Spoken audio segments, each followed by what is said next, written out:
अगर आप शेयर बाजार में प्राइस एक्शन ट्रेडर हो तो वॉल्यूम एनालिसिस एक पावरफुल टूल होता है। पावरफुल इसलिए होता है कि इससे हम ये अनुमान लगा सकते हैं कि ये बड़े इन्वेस्टर्स या बड़े बड़े इंस्टीट्यूशंस अपने लाभ के लिए भाव का हेरा फेरी किस तरह से करते हैं और इस भाव के हेरा फेरी में वो कैसे छोटे इन्वेस्टर्स, रिटेलर्स और बिगनर ट्रेडर्स को फंसाते हैं। अगर आप वॉल्यूम एनालिसिस करना जानते हैं तो इस गतिविधियों को बहुत ही सरल तरीके से आप पकड़ पाएंगे और ये भाव का हेरा फेरी को समझकर अपने लाभ में से परिवर्तन कर सकते हैं। जब हम ट्रेडिंग शुरुआत करते हैं तो हमारा ध्यान जो होता है 100 अलग अलग कैंडलस्टिक पैटर्न्स या चार्ट पैटर्न्स को सीखने पे होता है। अगर हम ये जान पाते कि इन पैटर्न्स को बनाने वाले शक्तिशाली बल कौन है और क्यों बना रहा है तो हम एक प्रॉफिटेबल ट्रेडर बहुत जल्दी अपनी जर्नी में हुए होते। तब तक हम इस बात को समझ पाते कि एक प्राइस एक्शन ट्रेडिंग में वॉल्यूम एनालिसिस एक एड्ज बन सकता है। तब तक हम मार्केट से ही बाहर हुए होते हैं क्योंकि हमने सब कैपिटल को गवाया होता है या बहुत भारी रकम मार्केट को दिया होता है। अगर आप भी उन ट्रेडर्स में से हैं जो अपना प्राइस एक्शन ट्रेडिंग एक अलग लेवल पे ले जाना चाहते हैं तो आप इस वीडियो को अंत तक जरूर देखना। मैं एक बात का विश्वास आपको इस वीडियो के माध्यम से दिलाना चाहता हूं कि इस वीडियो के बाद बहुत ही आत्मविश्वास के साथ प्राइस एक्शन ट्रेडिंग करेंगे और बिना कोई इंडिकेटर्स यूज करते हुए एक ट्रेडिंग डिसीजन बना सकते हैं और प्रॉफिटेबल बन सकते हैं। इससे पहले मैं समझाऊं कि ये वॉल्यूम एनालिसिस क्या होता है। नमस्कार दोस्तों, आप सबको आपके अपने चैनल गो डेल्टा में स्वागत करता हूं और इस वीडियो के माध्यम से आपकी ये ट्रेडिंग जर्नी में एक वैल्यू ऐड करने की एक चेष्टा करता हूं।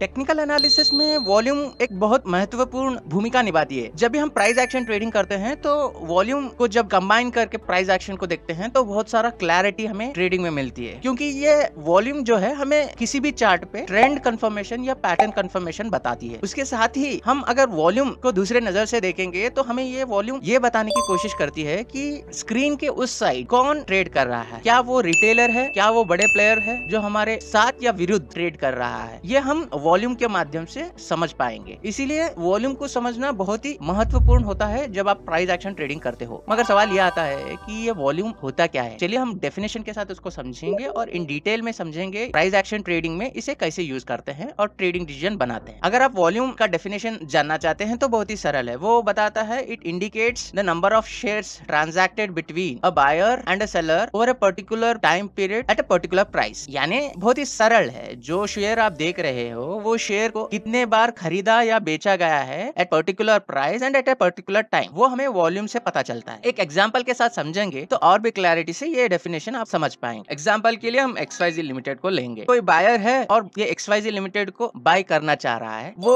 1000 शेयर को 500 रुपए के भाव में खरीदने की इच्छा रखता है। उसी तरह से और कहीं सेलर्स हैं जो इस XYZ लिमिटेड को सेल करना चाह रहे हैं। वो भी 500 रुपए के भाव में सेल करना चाह रहे हैं। जैसे कि आप देख पा रहे हो यहाँ पे 3 सेलर्स हैं। एक सेलर है जो 300 शेयर्स को 500 रुपए में बेचना चाह रहा है और दूसरा सेलर है जो 500 रुपए के भाव में 500 शेयर को बेचना चाह रहा है और उसी तरीके से तीसरा सेलर है जो 200 शेयर्स 500 रुपए के भाव में सेल करना चाह रहा है। तो जब एक्सचेंज पे ये ट्रेड एग्जीक्यूट होगा तो भाव और क्वांटिटी को मैच किया जाएगा और ये ट्रेड को एग्जीक्यूट किया जाएगा। अगर बायर 1000 शेयर चाह रहा है तो 1000 शेयर के लिए 1000 क्वांटिटी एट 500 प्राइस को मैच किया जाएगा और वो ट्रेड को एग्जीक्यूट किया जाएगा। ये होता है एक ट्रांजैक्शन। एक ट्रांजैक्शन में 1000 शेयर्स बाय और सेल किया गया था 500 रुपए में। तो हमारा जब वॉल्यूम बन के आता है उस टाइम पीरियड के लिए जब ये एग्जीक्यूट हुआ था 1000, तो कहने का ये मतलब है जब भी कोई शेयर खरीदा या बेचा जाता है दोनों को मिलाकर हम वॉल्यूम की गिनती करते हैं, ना कि बायर्स का अलग क्वांटिटी और सेलर्स का अलग क्वांटिटी जोड़ के वॉल्यूम को नहीं बताते हैं। ये बहुत सारे बिगिनर ट्रेडर्स या कुछ ट्रेडर्स में कंफ्यूजन होता है। अगर आपने 1000 शेयर बाय किया और 1000 शेयर सेल किया तो वॉल्यूम को वो 2000 मानते हैं। एक्चुअली में अगर देखा जाए तो सिर्फ 1000 शेयर्स ही ट्रांजैक्ट हुए थे 500 रुपए के भाव में और उस पर्टिकुलर टाइम पे, तो हम वॉल्यूम को सिर्फ 1000 कहेंगे। इस तरह से किसी भी चार्ट पे किसी भी कॉन्ट्रैक्ट या शेयर के लिए वॉल्यूम कैलकुलेट किया जाता है। ये तो हो गया डेफिनेशन और ऐसा हम वॉल्यूम को कैलकुलेट करते हैं। मगर सवाल ये आता है कि हम इसको ट्रेडिंग में कैसे यूज करें और ट्रेडिंग डिसीजंस कैसे बनाएं, वो हम अगले सेक्शन में समझते हैं। Volume analysis price action trading में बहुत ही महत्वपूर्ण भूमिका निभाता है, क्योंकि वो एक नया दृष्टिकोण हमें हमारे एनालिसिस में देता है। जब हम वॉल्यूम को एनालाइज करते हैं प्राइस एक्शन ट्रेडिंग में, तो हम दो स्तर पर वो एनालिसिस करने की कोशिश करते हैं। एक होता है वॉल्यूम को प्राइस के साथ जोड़ के देखने का और इंटरप्रिटेशन निकालने का, और दूसरा होता है वॉल्यूम को वॉल्यूम के साथ खुद कंपेयर करके उसका इंटरप्रिटेशन निकाले। ये इन डिटेल में हम समझेंगे इस वीडियो में कि ये कैसा किया जाता है। सबसे पहले हम ये समझेंगे कि ये वॉल्यूम को प्राइस के साथ कैसा जोड़ के देखा जाता है। जब वॉल्यूम को प्राइस के साथ जोड़कर देखते हैं तो हम बेसिकली प्राइस की वैलिडिटी चेक करने के लिए हम वॉल्यूम को यूज करते हैं। यानी प्राइस किसी भी दिशा में जा रहा है, या कोई पैटर्न बना रहा है, या रिवर्सल बना रहा है, या कंटिन्यूएशन बना रहा है, या ब्रेकआउट दे रहा है, तो हम उसको पुष्टि करने के लिए वॉल्यूम को यूज करते हैं। प्राइस को वॉल्यूम के साथ जोड़ के देखते हैं तो हमारे पास 4 इंटरप्रिटेशन निकल के आते हैं। पहला इंटरप्रिटेशन होता है अगर प्राइस बढ़ रहा है और वॉल्यूम भी बढ़ रहा है तो हम उसे स्ट्रॉन्ग बुलिशनेस कहते हैं। उसी तरह से दूसरा इंटरप्रिटेशन में अगर प्राइस बढ़ रहा है मगर वॉल्यूम घट रहा है तो हम इसे वीक बुलिशनेस बोलते हैं। थर्ड इंटरप्रिटेशन भी इसी तरह से किया जाता है, अगर प्राइस घट रहा है और वॉल्यूम बढ़ रहा है तो हम इसे स्ट्रॉन्ग बेरिशनेस बोलते हैं। लास्ट और फाइनल इंटरप्रिटेशन यानी हमारा फोर्थ इंटरप्रिटेशन होता है प्राइस भी घट रहा है और वॉल्यूम भी घट रहा है तो हम इसे वीक बेरिशनेस बोलते हैं। तो हम वॉल्यूम और प्राइस को इस तरह से देखेंगे कि वॉल्यूम और प्राइस में एग्रीमेंट है या डिसएग्रीमेंट। अगर एग्रीमेंट है तो हमारे इंटरप्रिटेशन कुछ होंगे, और डिसएग्रीमेंट में है तो हमारे इंटरप्रिटेशन ये होंगे। वो इंटरप्रिटेशन कैसे निकालते हैं हम चलिए अगले सेक्शन में समझते हैं। चलिए चलते हैं और एक एग्जांपल के साथ इस कॉन्सेप्ट को समझने की कोशिश करते हैं। एग्जांपल के लिए हम XYZ लिमिटेड लेंगे जो फिलहाल अभी अप ट्रेंड में चल रहा है। जैसे कि आप देख पा रहे हो हायर हाइस और हायर लोज बनाते हुए प्राइस ऊपर जा रहा है। करंट मार्केट प्राइस जो है वो हम अज्यूम करेंगे कि एक हाइपोथेटिकल रेजिस्टेंस बिकम सपोर्ट पे आके खड़ा है और उस सपोर्ट लाइन पे बुलिश एनगल्फिंग पैटर्न प्राइस ने बनाया है। अब हम इस चार्ट को वॉल्यूम एनालिसिस किस तरह से करते हैं वो हम समझेंगे। एग्जाम्पल के लिए XYZ लिमिटेड का चार्ट हम डेली टाइम फ्रेम में एनालाइज कर रहे हैं। अब चाहे तो ये कॉन्सेप्ट किसी भी टाइम फ्रेम पे आपके ट्रेडिंग स्टाइल के अनुसार और टाइम फ्रेम के अनुसार यूज कर सकते हैं। कॉन्सेप्ट सेम ही रहेंगे। पहला हम ये समझेंगे जब बेयर्स ने प्राइस को हायर हाई से नीचे लेके आके इस सपोर्ट पे लाया है तो क्या वो हावी थे यूजिंग वॉल्यूम एनालिसिस। जैसे कि आप देख पा रहे हो क्या बेयर्स का इंटरेस्ट इस डाउनफॉल में था कि नहीं। प्राइस तो गिर रहा था, क्या वॉल्यूम बढ़ रहा था या गिर रहा था। इस केस में देखेंगे तो वॉल्यूम जो था वो गिर रहा था यानी घट रहा था। जैसे कि मैंने कहा था कि अगर प्राइस गिर रहा है और वॉल्यूम गिर रहा है वो एक वीक बेरिशनेस का संकेत होता है। तो इस केस में हम ये बोल सकते हैं बेयर्स प्राइस को नीचे तो ले आ सके मगर उनका इंटरेस्ट उतना ज्यादा नहीं था इस रैली में, क्योंकि यहाँ पे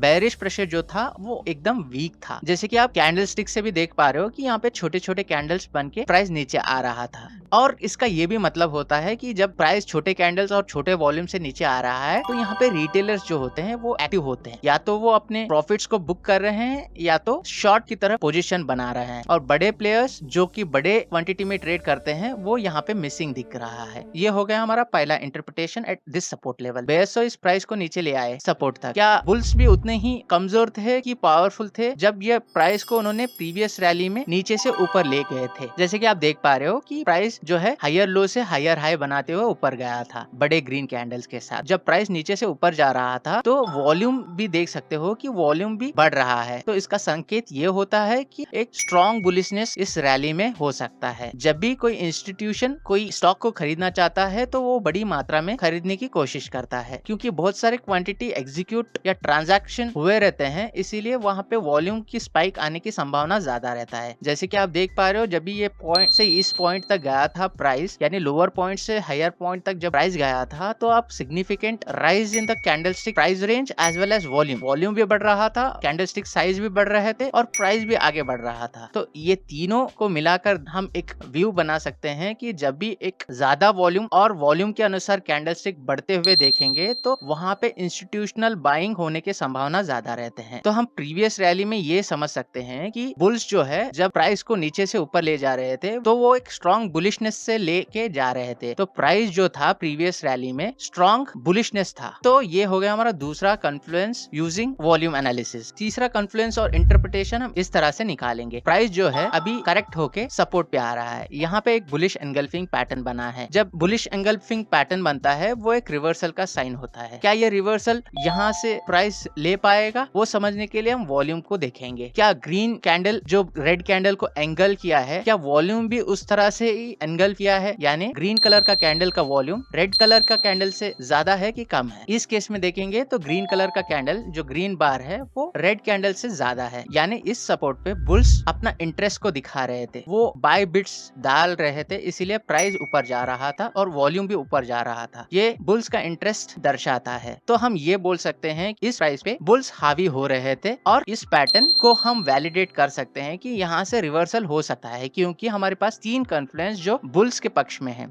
जैसे कि मैंने बताया था कि जब हम वॉल्यूम एनालिसिस करते हैं तो प्राइस को वॉल्यूम के साथ जोड़कर एक स्तर पे करते हैं और दूसरे स्तर पे हम वॉल्यूम को वॉल्यूम के साथ ही कंपेयर करके देखते हैं और एक इंटरप्रिटेशन बनाते हैं। चलिए वो भी हम यहाँ पे सीखेंगे और कैसे व्यू बनाते हैं वो भी समझेंगे। जब भी कोई प्राइस बार पे वॉल्यूम बनता है, वो इंडिविजुअल वॉल्यूम बार जो होता है वो किसी महत्व का नहीं होता जब वो आइसोलेशन में देखा जाता है, इसीलिए हमें प्राइस के साथ या तो वॉल्यूम के साथ देखना चाहिए। पिछले 3 सिनेरियो में देखा था कि हमने कैसा एक व्यू बनाया था प्राइस के साथ कंपेयर करके, उसी तरह से हम वॉल्यूम को कंपेयर करके ये समझेंगे कि कैसे यहाँ पे बुल्स हावी हुए थे या बेयर्स हावी हुए थे। जब वॉल्यूम को कंपेयर करते हैं तो यूजुअली हम एवरेज लेते हैं। वो एवरेज जो होता है कोई हार्ड एंड फास्ट रूल नहीं होता है, मगर जनरली जो ट्रेडर्स यूज करते हैं एवरेज ऑफ 10 डेज, अगर डेली टाइम फ्रेम में आप यूज कर रहे हो तो 10 बार्स का एवरेज लेने की कोशिश करते हैं। कुछ लोग 14 बार्स का भी एवरेज लेने का कोशिश करते हैं, यानी 14 वॉल्यूम बार्स का एवरेज यूज करने की कोशिश करते हैं। हम इस एग्जांपल में 10 डेली एवरेज वॉल्यूम का एक लाइन बनाएंगे। ज्यादातर सॉफ्टवेयर में यहाँ पे एवरेज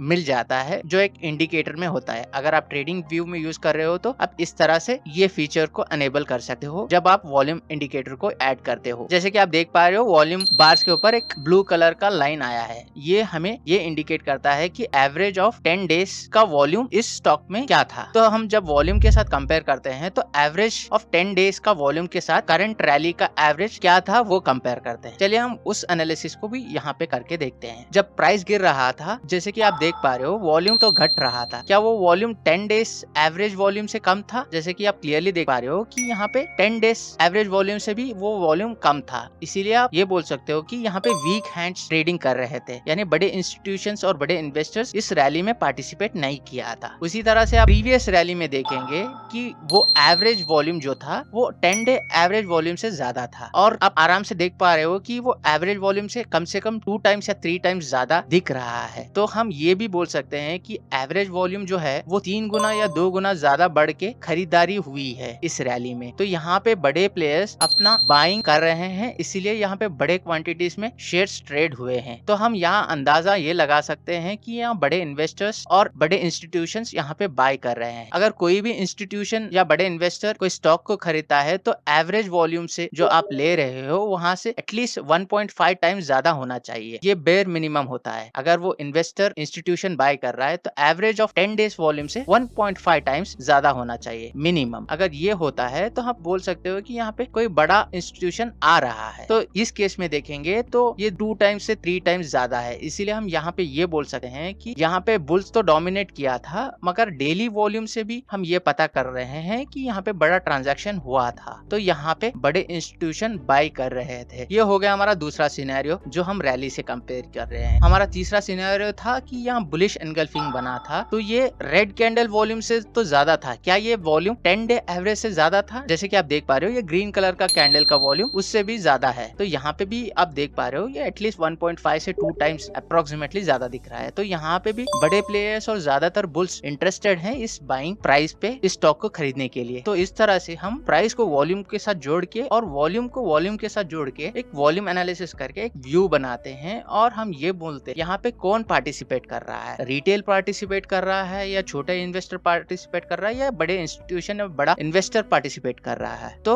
वॉल्यूम हमें वो इंडिकेशन देता है कि कौन उसमें पार्टिसिपेट कर रहा है। इस तरह से हम एक व्यू बनाते हैं किसी भी स्टॉक के ऊपर बेस्ड ऑन द वॉल्यूम।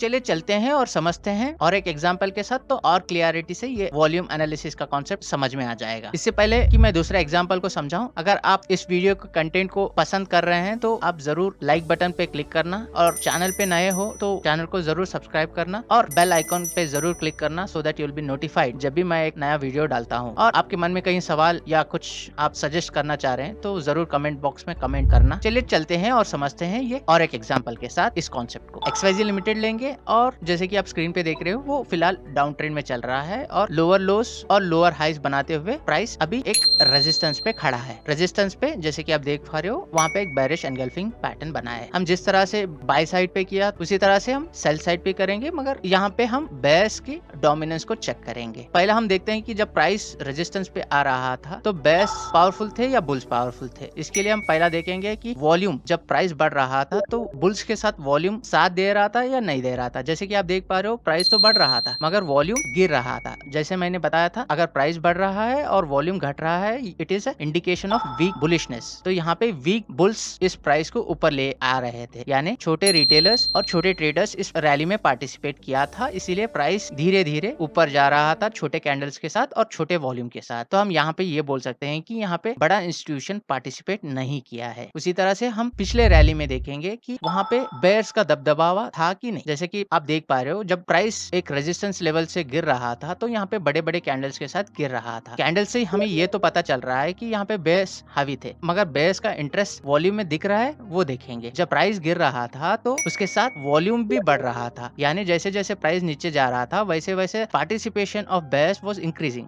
यानी बेयर्स भी उतने ही इंटरेस्टेड थे इस प्राइस को नीचे लाने के लिए। तो जब हम ये देखते हैं कि प्राइस गिर रहा है और वॉल्यूम बढ़ रहा है तो ये एक स्ट्रॉन्ग बेरिशनेस को डिनोट करता है। तो यहाँ पे हम ये बोल सकते हैं कि ये रैली में बेयर्स हावी थे और बेयर्स का इंटरेस्ट भी इसमें दिख रहा है, क्योंकि कैंडल्स भी बड़े बनते दिख रहे हैं और प्राइस भी नीचे आ रहा था। तो इस तरह से हम ये बोल सकते हैं कि ये रैली में बेयर्स कंप्लीटली डोमिनेट किया था और प्राइस को नीचे ले आए थे विद अ गुड वॉल्यूम। ये हो गया हमारा दूसरा सिनेरियो। हम तीसरा सिनेरियो पे ये देखेंगे कि इस रेजिस्टेंस लाइन पे बेरिश एनगल्फिंग बना है। यहाँ पे रेड कैंडल का वॉल्यूम ग्रीन कलर कैंडल का वॉल्यूम से ज्यादा है कि कम है। इस केस में हम देख रहे हैं कि यहाँ पे रेड कलर का कैंडल का वॉल्यूम ग्रीन कलर कैंडल से ज्यादा है। तो हम बोल सकते हैं कि यहाँ पे इस रेजिस्टेंस पे बेयर का इंटरेस्ट आने लगा है। इस तरह से हम प्राइस के साथ कंपेयर करके ये इंटरप्रिटेशन बनाया। उसी तरह से हम वॉल्यूम के साथ कंपेयर करके ये इंटरप्रिटेशन देखते हैं कि ये सच्ची में बेयर्स हावी थे कि नहीं थे। इसीलिए हमने 10 डेज वॉल्यूम का एवरेज निकाला और इस वॉल्यूम पार पे डाला। तो हम देखते हैं कि वो यहाँ पे सही बैठ रहा है कि नहीं बैठ रहा है। जैसे कि आप देख पा रहे हो जब प्राइस ऊपर जा रहा था तो वॉल्यूम जो था एवरेज वॉल्यूम से कम था। तो यहाँ पे बहुत छोटे छोटे वॉल्यूम पे बाय किया जा रहा था और छोटे छोटे वॉल्यूम कैंडल्स बना रहे थे। तो यहाँ पे वीक हैंड्स क्लियरली दिख रहा है क्योंकि एवरेज वॉल्यूम से ऊपर ट्रेड नहीं हुआ है। और प्रीवियस रैली में जब आप देखते हो जब प्राइस गिरा था क्लियरली यहाँ पे देख पा रहे हो कि उस रैली के वॉल्यूम बार जो है एवरेज वॉल्यूम बार से मिनिमम 1.5 टाइम्स से ज्यादा दिख रहे हैं। तो हम क्लियरली बोल सकते हैं कि यहाँ पे बड़े इन्वेस्टर्स या बड़े इंस्टीट्यूशंस इस प्राइस पे इस स्टॉक को शॉर्ट कर रहे हैं और प्राइस को नीचे ले आ रहे हैं। और तीसरा सिनेरियो जैसे कि हम देख रहे थे कि जिस रेजिस्टेंस पॉइंट पे बेरिश एनगल्फिंग बना है उस पॉइंट पे एवरेज वॉल्यूम से ज्यादा है कि कम है। यहाँ पे भी आप देख पा रहे हो कि एवरेज वॉल्यूम से करंट वॉल्यूम जो है ज्यादा है। तो हम ये बोल सकते हैं कि यहाँ से ये प्राइस रिवर्स हो सकता है और यहाँ से प्राइस गिर सकता है इस रेजिस्टेंस पॉइंट से। तो इस तरह से आप किसी भी कैंडलस्टिक चार्ट पे किसी भी स्टॉक का वॉल्यूम एनालिसिस यूज करके एक व्यू बना सकते हो, analysing the chart in all different scenarios. आशा करता हूँ कि इस वीडियो के माध्यम से आपको ये समझ में आ गया होगा कि किस तरह से किसी भी चार्ट पे वॉल्यूम एनालिसिस आसानी से किया जाता है। अगर आपको भी लगता है कि ये एनालिसिस आपके ट्रेडिंग जर्नी में यूजफुल रहेगा तो आप जरूर इस वीडियो को लाइक करना और कमेंट बॉक्स में कमेंट करना आपके सजेशंस और क्वेश्चंस को। और चैनल पे नए हो तो जरूर सब्सक्राइब करना, बेल आइकन पे क्लिक करना so that you will be notified whenever I post a new videos on this channel. इसी के साथ मैं इस वीडियो को यहीं पे समाप्त करता हूँ और आपसे और एक वीडियो में इसी चैनल पे नया टॉपिक के साथ मिलूंगा। और तब तक के लिए हैप्पी ट्रेडिंग। जय हिंद।